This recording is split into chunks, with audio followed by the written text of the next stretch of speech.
Hi there, my name's Ben and I work for Pico Technology here in the UK, and today we're going to be looking at the reference waveform library. So some of you may be aware of the waveform library from PicoScope 6 and that it's now migrated to PicoScope 7 only, and there's a number of reasons as to why that's taken place, but fundamentally it will hopefully help improve and be more stable and allow you to actually do more with the library in the future.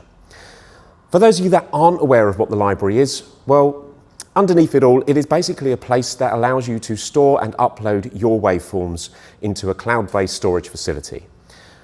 In the background, that also means we can use those waveforms into the public library. So anything that you upload has the potential to actually make it into a public library where anyone, anywhere in the world can actually pull down your waveform to compare with a similar vehicle, or maybe compare a similar signal to something that they have and don't have a system vehicle or another comparison locally to where they are. How it can help? Well, fundamentally the waveform library is there to allow you to safely back up your waveforms. So you no longer need to rely on the memory within the PC that you're working on. Once you've uploaded them, they're there for you to view anywhere in the world on any other PC, providing you have an automotive PicoScope connected. It does come free with the software. I mean, that's a massive plus. You get all of this storage facility free of charge with the software. I said, but you do need to have your PicoScope connected to your laptop in order to actually access the library and use it. So how to use it? First and foremost, we actually have to have an internet connection. We need to have PicoScope 7 Automotive running, and we need to have an automotive oscilloscope connected. To actually find the waveform library within the tool menu, if I just back out a step, it will either be listed directly in your favourites in the favourite toolbar on the left hand side, and you can see there it's waveform library, or by clicking the More panel and then scrolling down, we should have the waveform library at the bottom. When you click the icon for the waveform library, you will be presented with a new window, and it will ask you to log into the waveform library. If you don't already have an account, you can set one up by clicking register, and that will take you through to the forum on our picoauto.com website and allow you to register from there.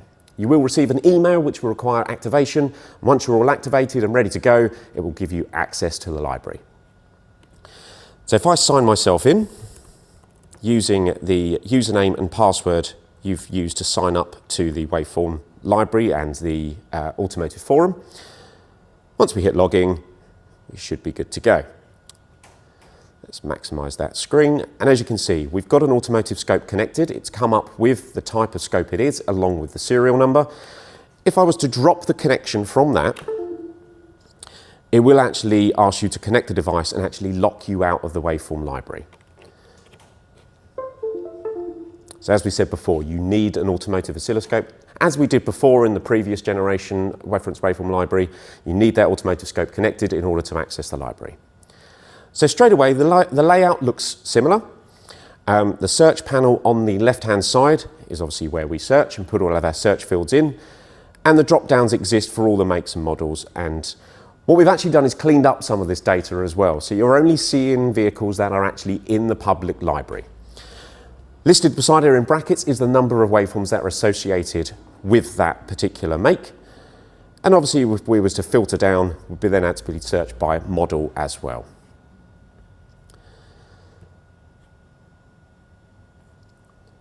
Some of the other things to notice as well, so this is the main search facility, is My Waveforms. Now, when we spoke about earlier where we could access all of our waveforms that we've already uploaded, if we actually go into this, you'll see them all listed. Now, these are your waveforms, so they stay with your account. If, for a reason, they are not made public, there may be something wrong with the channel label or the data in it may not actually be of much use, we might not display that in the public library, however, it will stay in your library section. From here, you can obviously download actually and pull that waveform into the PicoScope 7 software, as we did before. And there we go. So now we actually have our reference waveform library that's been pulled into PicoScope 7 software, and that allows us to manipulate and actually search through that data. And again, if we wanted to, and we got an automotive scope connected, we actually can then run that as a test. References can also be pulled in, exactly the same as what they were before. So if we looked on this particular waveform, if I just run with found probes, because we've not got any connected for the time being, we now get all of the data coming up, which is fine, and we can see information scrolling. Now if I stop that for a second, go back to the waveform library, and then load in these references, we can now see that that gets pulled in. And we can open all of those and load them all in as we see fit. So there we go. Now we have our references, not the whole file, just a reference of that waveform from that particular file. A few things to look out for with that is obviously if you're on a different time base to the original file that was captured, there may be some discrepancies with there. Steve Smith's actually just literally posted an article on the forum which explains actually how to sort of manipulate those waveforms to get them into the same order using the delay feature for those reference waveforms that have been pulled in. Back to the library then. So this is obviously where all of our waveforms are. We can edit these, so let's go in and edit a waveform. This is very much the same as the save dialog box that comes up in PicoScope 7 software. So from here you'd be able to fill in the additional details.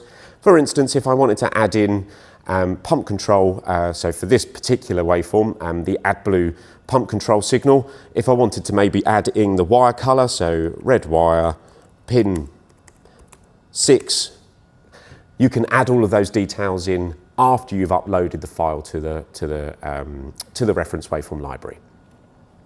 There is still the minimum amount of upload detail that you need to put into the actual file when you upload, but we'll go over that shortly. If we just go back to the search facility for a second, here we actually have all of our waveforms, and if we wanted to pull something in, as exactly the same as we did with your own waveforms, you just click on the open button and it will load in the background in PicoScope 7 software. So moving into saving and upload then, how do we do that from within the PicoScope 7 software? So if we minimize the library for a second, we still have our previous capture that we downloaded on the screen. So what I'm going to do now is open up another existing file, and then we're going to show how to fill in the details in order to get that file uploaded into the library and then ultimately onto the public library. So here we have a file. So same as before, we'd click save, and then we'd actually have to fill out the details. So make, this particular vehicle was a DAF lorry. The model, it was an LF, and the year, it was a 2020 model. You can fill out the rest of the other bits, so whether or not the transmission is, but basically anything with an asterisk beside it needs to have a field completed in order for the upload option to appear to get that particular waveform into the library.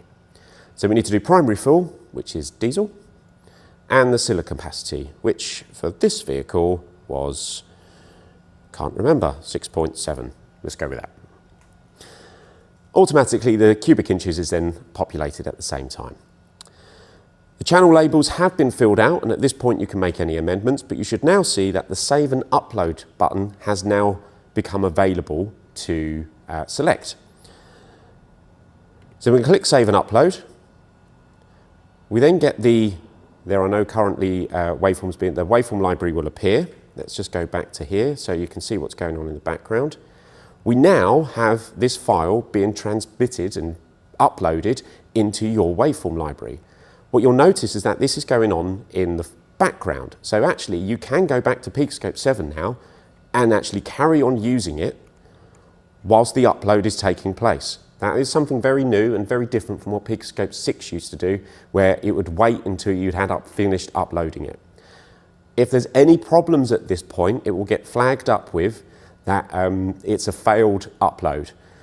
It doesn't automatically stop uploading and then start again. So say, for instance, if your internet connection had dropped out, it would need to be re-uploaded again, so it would restart, okay? Once you've got the green tick beside it, happy days. It is now, will appear in your waveforms. So if I go back to my waveforms, and there that file is now there. With all the information, it won't be yet available in the public library though. So that's something that we have to check within the administration side of the Pico waveform library. So one of us, representatives, will actually go through all of those files that have been uploaded, just check them for plausibility more than anything. So say if you've put on an injector for a petrol cylinder and actually the waveform looks like a relative compression check, for example, that gives us the opportunity to actually clean up some of that data and just put it right. So obviously then make the actual public library have better data and obviously better filtering for people. So that's all that we really do behind the scenes when it comes to the public library. It's nothing like we can't pull your waveform out and change all the data and stuff like that. No, we're not doing that. We're not verifying the signals either, in the sense that we're going to be getting the same vehicle in to check those patterns. No, it's just purely a plausibility. Is that waveform representative of what you've told us it is? And that is pretty much it. But hopefully we should start seeing better quality of data, and that will then lead to a better search, more improved search facility. So let's save and upload and obviously download. So how about actually searching through the waveform library public side? We touched on it briefly earlier, so we'll have a look for a particular make. In this case, we may be looking for a Volkswagen and maybe looking at a transporter. So we can already see all I've done there is just typed in a few of the beginning characters or letters for the particular make and model, and it will automatically start filtering through the table and to bring the closest one to it. So we can see we have 19 waveforms for transporter. Now we could just search at that point. So we hit the search button and there we have all of our waveforms. But one of the benefits for the waveform library is obviously a cam and crank correlation. So a known good cam and crank would be lovely. So we'd start typing in the label for crankshaft sensor. Let's go Hall effect. We've got 6 of those. We could just leave it at that and search and find our waveform. And actually there is one that actually has popped up at the top. Or we could add another label in. So by default there is only one option for channel labels, and you can add as many, well, 2 is probably going to be our limit in this case. We're just after cam and crank. So then the second one would be camshaft sensor, which is actually already popped up at the top. So we'll look for those, search again, and that should just filter out all of those ones that just had a single crankshaft signal but not the camshaft on the actual waveform. Once we've got those on the screen, again, it's exactly the same process as it was earlier with my waveforms. Click the open button, then in the background, this file will now be loaded on the screen. Now, at this point, we can choose to connect to the vehicle and just run the test. A little tip actually here would be to create references of those 2 signals. The reason why we don't just automatically load in, as we did earlier, a reference, is because your time base may be different, as we said earlier. If you load the full file, we then get this guided test aspect to the waveform library. In order to maintain your known goods that you've pulled down, we would need to create a reference waveform of those. So if we go to More, and then Reference Waveforms, all we're going to do is click A to make a reference of channel A, and B to make a reference of channel B. And you'll now see that we have additional axes appear, so these are now becoming our new channels. The reason for doing that is if once we start the actual capture and start doing the capturing itself, the 2 waveforms that we've pulled in from the library will then disappear because they are on the active channel. By making a reference means we always maintain that data on the screen. To help view these slightly easier on the eye as well, we can actually add an additional scope view, which will then bring our active scope at the bottom. And then if we wanted to remove the 2 active channels from scope view 1 at the top, if we deselect A and B, we are left with our waveform that we've pulled down from our library. If we click Start, we obviously haven't got our BNC plus probes in, so we're getting probe mismatch come up. And there we go. So we actually have our waveform that we've pulled down from the library, and then our active channel at the bottom there. So now we can actually do direct comparisons between the two signals. So just to go through some of the other search facilities within the new waveform library, if we go back into the library itself, and obviously we have our previous search criteria, what we're going to do is we're going to clear the whole lot and start again. And I just want to talk through the different ways that you can view the actual search panel itself. So at the moment we have page 1 to 10, so that's the number of waveforms that are visible on that one page. You can extend that, so you can go to 20, or just use the left and right buttons to the side of that to actually page through all of that list. So 11 to 20, I think we all get the idea. There is a different way to view, so there's actually a grid view now as well. So that will actually make the image more apparent and give you less detail. In the panels that are displaying the waveform itself as an image, you can actually click those and it will actually zoom in on those a little bit more, just so you can see if it's not quite clear what the image is, you can use the zoom tool there to actually focus in a bit more.